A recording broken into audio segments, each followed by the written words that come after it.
Le doy la bienvenida a un nuevo capítulo de nuestra catequesis. Hoy profundizaremos en el sentido y alcance salvífico de la resurrección. Porque esta no es un mero añadido maravilloso que aumenta el dramatismo del relato cristiano, sino una parte integral del misterio pascual de Cristo. La resurrección de Jesús debe ser leída desde la clave del misterio trinitario, y como cumplimiento de la salvación prometida de las Escrituras. Esta garantiza la divinidad de Cristo, completa el misterio de su entrega redentora mediante nuestra justificación y adopción filial, y es fuente de una vida nueva y definitiva para todos nosotros. Por todos esos motivos, aun cuando vamos a afirmar condición su ocurrencia histórica, este es también un acontecimiento trascendente que desborda los márgenes de la historicidad y transforma para siempre nuestra condición.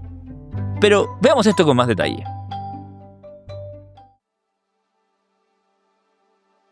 El Catecismo nos dice que la resurrección de Cristo es objeto de fe en cuanto es una intervención trascendente de Dios mismo en la creación y en la historia. Es decir, que la resurrección no es sencillamente admitir la ocurrencia histórica del evento excepcional de que un muerto se levantase de la tumba, sino que interpretar dicha anomalía de la naturaleza como resultado de la acción milagrosa de Dios, que da cuenta de una actuación divina que transforma nuestra historia y se inserta dentro de un designio salvífico.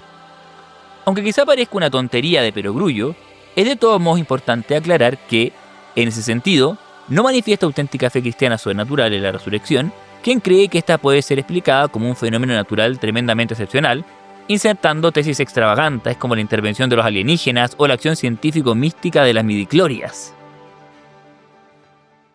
Ahora bien, se comentó cuando hablamos de la Santísima Trinidad que la distinción entre las tres personas divinas se funda en las relaciones recíprocas que hay entre estas al interior de Dios, pero que todas las obras divinas adextras son atribuibles a la única sustancia y naturaleza divina como tal, y por lo tanto involucran conjuntamente tanto al Padre como al Hijo y al Espíritu Santo.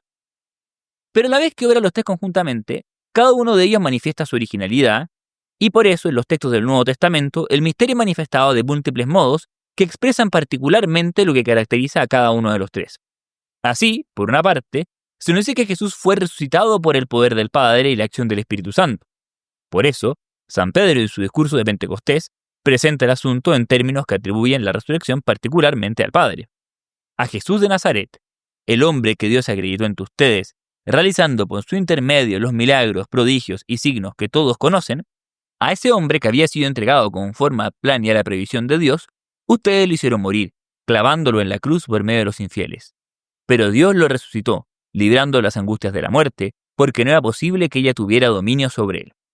San Pablo, por su parte, destaca en otros textos que la resurrección es también obra del Espíritu Santo. Así, habla al comienzo de la carta a los Romanos de Jesucristo, nuestro Señor, nació de la estirpe de David según la carne y constituido Hijo de Dios, con poder según el Espíritu Santificador, por su resurrección de entre los muertos. Pero también dice un poco más adelante en la misma carta que Cristo resucitó por la gloria del Padre. Otros textos del Nuevo Testamento insisten especialmente en que Dios manifestó su poder resucitando a Jesucristo. A los Corintios les dice Pablo que Jesús fue crucificado en razón de su debilidad, pero vive por el poder de Dios. También a los Efesios les dice que es el mismo poder que Dios manifestó en Cristo cuando lo resucitó de entre los muertos y lo hizo sentar a su derecha en el cielo. Una lectura aislada de estos textos podría sugerir una cristología adopcionista, en la que el Hijo no es propiamente una persona divina que se encarna, sino un ser humano que tras su ofrenda sacrificial es en cierto modo vago, divinizado por el Padre. No obstante, en el Nuevo Testamento se habla también con bastante frecuencia de que Jesús resucitó, presentando el evento en un sentido activo. Es el propio Hijo quien realiza su resurrección en virtud del pedir divino que le compete en cuanto persona de la Trinidad. La formulación activa aparece, por ejemplo, en todos los pasajes del Evangelio de Marcos en que Jesús profetiza su propia resurrección. Comenzó a enseñarles que el Hijo del Hombre debía sufrir mucho y ser rechazado por los ancianos, los sumos sacerdotes y los escribas, que debía ser condenado a muerte y resucitar después de 3 días. Jesús les prohibió contar lo que habían visto hasta que el Hijo del Hombre resucitara de entre los muertos. El Hijo del Hombre va a ser entregado a manos de los hombres, lo matarán y 3 días después de su muerte resucitará. El Hijo del Hombre será entregado a los sumos sacerdotes y a los escribas, lo condenarán a muerte y lo entregarán a los paganos. Ellos se burlarán de él, lo escupirán, lo soltarán y lo matarán, y 3 días después resucitará. También San Pablo usó la formulación activa en la primera carta a los tesalonicenses, que sería el más temprano de los escritos del Nuevo Testamento. Nosotros creemos que Jesús murió y resucitó. De la misma manera, Dios llevará con Jesús a los que murieron con él. En el Evangelio de San Juan hay incluso un pasaje muy explícito en que Jesucristo confiesa que es Él mismo quien tiene el poder de resucitarse, el cual ejerce en sintonía con el mandato del Padre. El Padre me ama porque yo doy mi vida para recobrarla. Nadie me la quita, sino que la doy por mí mismo. Tengo el poder de darla y de recobrarla. Este es el mandato que recibí de mi Padre. Naturalmente, esta formulación puede parecer paradójica, puesto que en principio sería contradictorio que Jesucristo se resucitase a sí mismo si su persona habría sido descontinuada por la muerte. Pero hemos de recordar que en Cristología se habla de dos naturalezas que coexisten unidas en la misma persona, y que dicha persona permanece unida tanto al cuerpo como al alma humanos, aunque estos hayan visto separados entre sí por la muerte. Es la manera en que los padres de la Iglesia suelen presentar este asunto. Por ejemplo, en un texto de San Gregorio de Niza, citado por el Catecismo, se dice: por la unidad de la naturaleza divina que permanece presente en cada una de las dos partes del hombre, las que antes estaban separadas y segregadas, éstas se unen de nuevo. Así, la muerte se produce por la separación del compuesto humano y la resurrección por la unión de las dos partes separadas. Estrictamente, no parece que se pueda dar prioridad a una de ambas formulaciones, ni establecer que alguna sea más primitiva que la otra. En los textos del Nuevo Testamento se dice tanto que Cristo resucitó como que fue resucitado.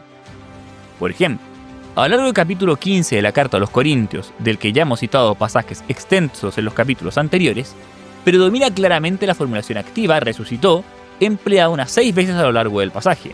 Pero hay también un versículo en el que San Pablo se traslada espontáneamente a la formulación pasiva y dice que Dios resucitó a Jesús. El empleo indistinto de ambas formulaciones tiene en realidad perfectos sentidos de la teología trinitaria definida por la Iglesia, puesto que, como se dijo, dicha teología supone que las tres personas divinas están siempre involucradas en las operaciones ad extra de Dios. Y por ello, cuando se atribuye una obra de modo peculiar a unas tres personas, no quiere realmente excluirse la participación de las otras dos en esta acción.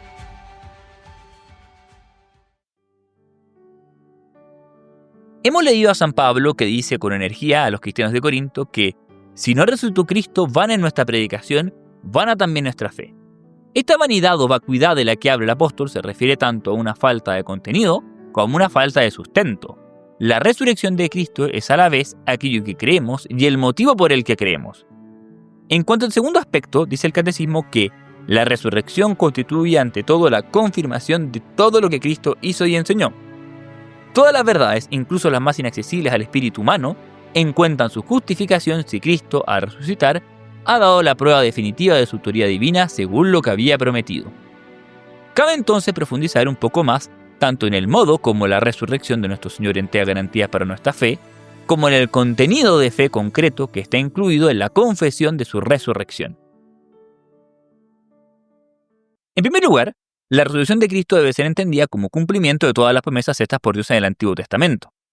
Hemos leído cómo Lucas presenta al recitado que interpreta todas las escrituras a los peregrinos del camino de Emaús a la luz del acontecimiento de su pasión, muerte y resurrección, y que al aparecerse les abre también entendimiento a los apóstoles para que comprendan cómo las profecías anticipaban lo que sucedería con él.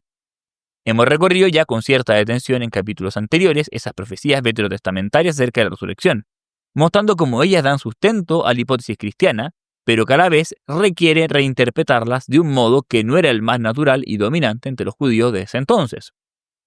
También hemos observado que además de estas predicciones del Antiguo Testamento, en los Evangelios se nos presenta el propio Jesús, que predice en reiteradas ocasiones su futura resurrección. Tenemos una primera alusión velada en Jerusalén reportada por San Juan, otra alusión que hace mediante la referencia a la profecía de Jonás cuando los fariseos le piden un signo, un anuncio bastante explícito que hace privadamente a los apóstoles después de la confesión de Pedro en Cesarea de Filipo, y otras dos profecías muy explícitas durante la subida de Jerusalén.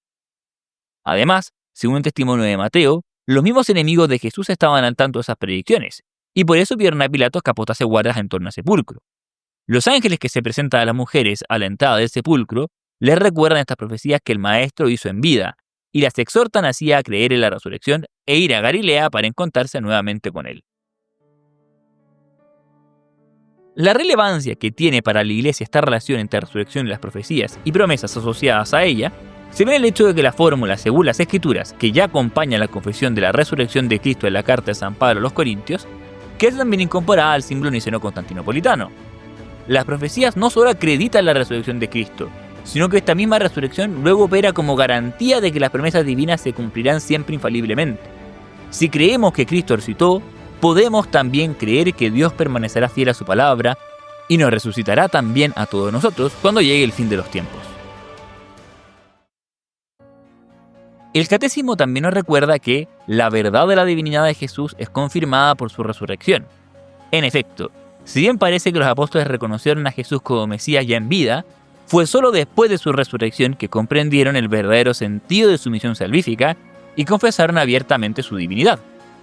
Por eso adquiere especial significatividad, entre otras, la confesión de Tomás, que, al ser invitado a introducir la mano en el costado abierto del resucitado, confiesa asombrado: Señor mío y Dios mío. El propio Juan presenta a Jesús prediciendo que el reconocimiento de su divinidad tendrá lugar en el momento de su pasión, muerte y resurrección. Cuando ustedes hayan levantado en alto al Hijo del Hombre, entonces sabrán que yo soy y que no hago nada por mí mismo, sino que digo lo que el Padre me enseñó. Debemos recordar que entre los hebreos la expresión yo soy denotaba el nombre divino revelado a Moisés. Tras su resurrección, Jesús es reconocido verdaderamente como yo soy, el Hijo de Dios, que es Dios mismo. En su discurso de la sinagoga de Antioquía de Pisidia, San Pablo presenta la resurrección de Jesucristo como cumplimiento de las profecías contenidas en los salmos davídicos, que ahora son leídas como implicando la existencia de un Hijo divino, engendrado eternamente y preservado por el Padre de la corrupción de la muerte. Nosotros les anunciamos a ustedes esta buena noticia.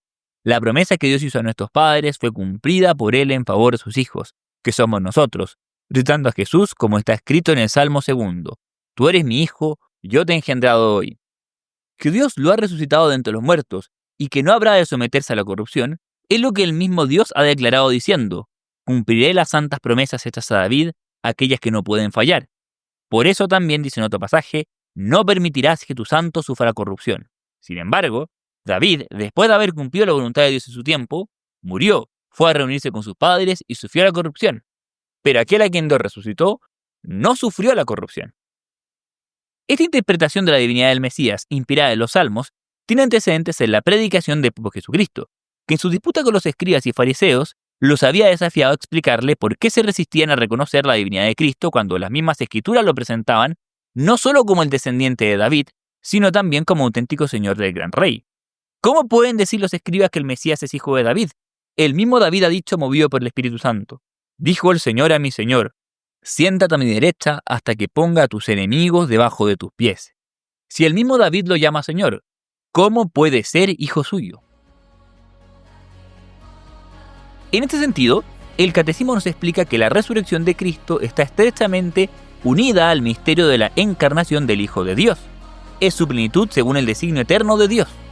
Efectivamente, Dios asume íntegramente nuestra naturaleza en el mismo momento en que su humanidad es concebida en entrañas purísimas de la Virgen. No obstante, su carne mortal y herida por las consecuencias del pecado no es capaz de manifestar aún la gloria que le correspondía como unigénito del Padre y verdadera persona divina.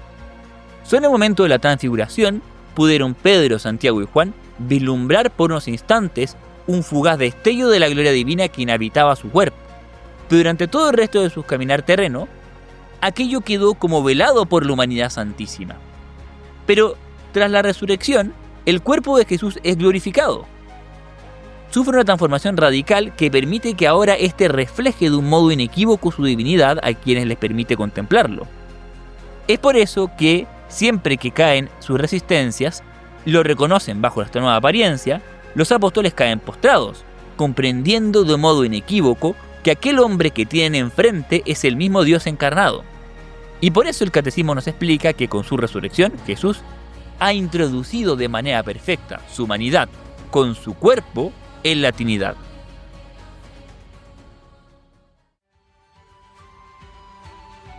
Este último aspecto permite que veamos ahora los efectos del misterio pascual de Cristo desde lo que el Catecismo llama un doble aspecto. Como dice San Pablo a los Romanos, Jesús fue entregado por nuestros pecados y resucitado para nuestra justificación. Por una parte, la muerte de Jesús es un sacrificio propiciatorio que nos libra del pecado y nos vuelve nuevamente gratos a los ojos de Dios. Por otro lado, la resurrección de Cristo es una manifestación de la gloria divina que nos abre a todos nosotros el acceso a una nueva forma de vida superior. La primera dimensión pertenece a lo que llamamos justificación, y la segunda al misterio de nuestra adopción filial. Ambas dimensiones son en realidad indisociables, pues se reclaman mutuamente. No era posible nuestra adopción filial sin una previa justificación, ni tenía sentido una pura justificación que nos ordenase desde el inicio a una ulterior adopción filial. Por eso, San Pablo insiste en que la justificación nos devolvía la gracia de Dios, por el poder de la cual nosotros somos renovados interiormente y capacitados para llevar una vida nueva. Así, en la carta a los Romanos explica el misterio de nuestra justificación por el misterio pascual de Cristo en los siguientes términos. Por el bautismo fuimos sepultados con Él en la muerte, para que así como Cristo resucitó por la gloria del Padre, también nosotros llevemos una vida nueva. Porque si nos hemos identificado con Cristo por una muerte semejante a la suya, también nos identificaremos con Él en la resurrección. Comprendámoslo, nuestro hombre viejo ha sido crucificado con Él para que fuera destruido este cuerpo de pecado y así dejáramos de ser esclavos del pecado. Porque el que está muerto no debe nada al pecado. Pero si hemos muerto con Cristo, creemos que también viviremos con Él. Sabemos que Cristo, después de resucitar, no muere más, porque la muerte ya no tiene poder sobre Él. Al morir, Él murió al pecado una vez por todas, y ahora que vive, vive para Dios. Así también, ustedes, considérense muertos al pecado y vivos para Dios en Cristo Jesús. No permitan que el pecado reine en sus cuerpos mortales, obedeciendo a sus bajos deseos. Ni hagan de sus miembros instrumentos de injusticia al servicio del pecado, sino ofrezcanse ustedes mismos a Dios como quienes han pasado de la muerte a la vida, y hagan de sus miembros instrumentos de justicia al servicio de Dios. Que el pecado no tenga más dominio sobre ustedes, ya que no están sometidos a la ley, sino a la gracia. Así, en el corazón de nuestra redención está esa capacidad para llevar una vida nueva, que se nos ha hecho posible por la victoria de Cristo sobre la muerte y el pecado. La justificación por el sacrificio pascual de Jesús tiene por contrapartida un renacimiento espiritual. Y precisamente en virtud de ese nuevo nacimiento espiritual es que quienes participamos por el bautismo del misterio de Cristo somos hechos sus verdaderos hermanos, y como tales, auténticos hijos de Dios. Así, de hecho, en el Evangelio de Mateo, el resucitado, que se aparece a las mujeres, se refiere a los discípulos como mis hermanos. También San Juan nos presenta al resucitado que le dice a la Magdalena, no me retengas, porque todavía no he subido al Padre. Voy a decir a mis hermanos, subo a mi Padre, al Padre de ustedes, a mi Dios, al Dios de ustedes. Ciertamente, nuestra filiación es distinta a la de Jesucristo, y por eso hace esa distinción con frecuencia entre mi Padre y vuestro Padre. Pero de todos modos, yuxtapone ambas expresiones para enfatizar la íntima conexión entre ambas filiaciones. La filiación adoptiva que recibimos todos los bautizados es una extensión o prolongación de la filiación natural y eterna del Verbo encarnado, muerto y resucitado. Como lo describe el Catecismo, somos hermanos no por naturaleza, sino por don de la gracia, porque esta filiación adoptiva confiere una participación real en la vida del Hijo único, lo que ha revelado plenamente en su resurrección. La experiencia concreta de este hecho debe llenarnos de un santo orgullo que podemos describir como una santa y sana soberbia cristiana. La idea está particularmente presente en la predicación de San José María Escrivá, que en un punto particularmente icónico de camino dice: Padre, me decía aquel muchachote, ¿qué habrá sido de él? Buen estudiante de la Central. Pensaba lo que usted me dijo, que soy hijo de Dios, y me sorprendí por la calle, engallado del cuerpo y soberbio por dentro. Hijo de Dios. Le aconsejé con segura conciencia fomentar la soberbia. La sola expresión tiene antecedentes ya en San Jerónimo, que una carta a Eustoquio lo exhortaba diciendo: aprende en este respecto la santa soberbia. Y también en San Juan de Ávila, que nos recuerda que debemos estar siempre humillados y con santo temor delante de Dios, más para con el demonio, muy esforzados con la esperanza de Dios y llenos de una santa soberbia. En todo caso, la soberbia de que hablamos debe llevarnos a guardar una conducta cristiana. Somos hijos de Dios y herederos de la gloria del cielo, y tenemos que comportarnos en consecuencia con esto, procurando en todo ser semejantes a Cristo.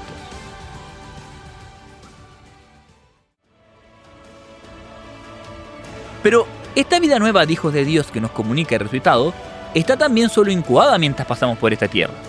Así como la encarnación se completa en la resurrección, la justificación y adopción filial que nos ha donado Cristo comienza con nuestro bautismo, pero solo alcanzará su plenitud cuando seamos resucitados.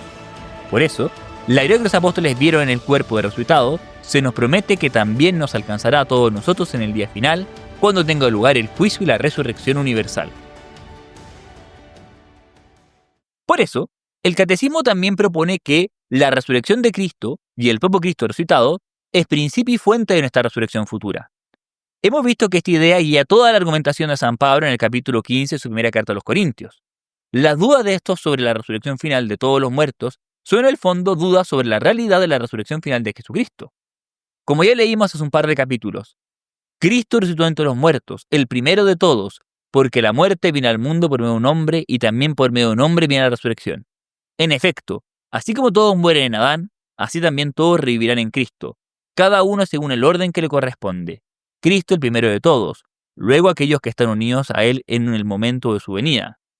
Enseguida vendrá el fin, cuando Cristo entregue el reino a Dios, el Padre, después de haber aniquilado todo principado, dominio y poder. Pero esa realidad escatológica en la que nuestra esperanza tiene su firme punto de apoyo, no es solo un acontecimiento futuro que aguardamos, sino algo que desde ya transforma nuestras vidas acá. Porque la nueva vida regalada por Cristo se consuma en la resurrección, pero comienza por el bautismo y se mantiene mientras cuidemos de preservar la gracia de nuestro interior.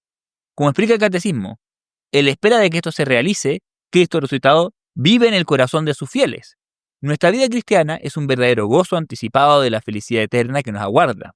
Como exhorta San Pablo a los Colosenses, ya que ustedes han resucitado con Cristo, busquen los bienes del cielo, donde Cristo está sentado a la derecha de Dios. Tengan el pensamiento puesto en las cosas celestiales y no en las de la tierra, porque ustedes están muertos, y su vida está desde ahora oculta con Cristo en Dios. Porque esta nueva vida del cristiano, que a veces puede ser incomprendida por quienes aún no han descubierto este don de Dios, es algo que reconfigura radicalmente nuestra existencia, enseñándonos a mirarlo todo desde un horizonte novedoso. Y esta renovación interior no es solo algo que vivimos íntimamente, sino también algo que irradia a nuestro alrededor. Y nos mueve a decir, como San Pablo, el amor de Cristo nos apremia, al considerar que si uno solo murió por todos, entonces todos han muerto. Y Él murió por todos, a fin de que los que viven no vivan más para sí mismos, sino para aquel que murió y resucitó por ellos. Por eso, nosotros, de ahora en adelante, ya no conocemos a nadie con criterios puramente humanos. Y si conocimos a Cristo de esa manera, ya no lo conocemos más así. El que vive en Cristo es una nueva criatura. La antigua ha desaparecido, un ser nuevo se ha hecho presente. Y todo esto procede de Dios, que nos reconcilió con Él por intermedio de Cristo y nos confió el ministerio de la reconciliación. Porque es Dios el que estaba en Cristo reconciliando el mundo consigo, no teniendo en cuenta los pecados de los hombres y confiándonos en la palabra de la reconciliación. Nosotros somos entonces embajadores de Cristo y es Dios el que exhorta a los hombres por intermedio nuestro. Por eso, les suplicamos en nombre de Cristo, déjense reconciliar con Dios.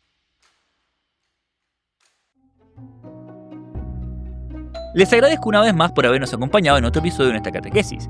Estamos ya a puertas de concluir nuestra segunda temporada, pero antes de dar por cerrado los capítulos sobre el misterio pascual de Jesucristo, hace falta que nos adentremos en lo que podría considerarse la etapa final del mismo, la ascensión hacia los cielos y la espera actual de su segunda venida para juzgar a vivos y muertos y poner fin a la historia. Acompáñenos en este último hito de recorrido que hemos hecho durante los últimos capítulos. No dejen de suscribirse al canal y compartir el contenido entre sus seres queridos. Nos vemos online.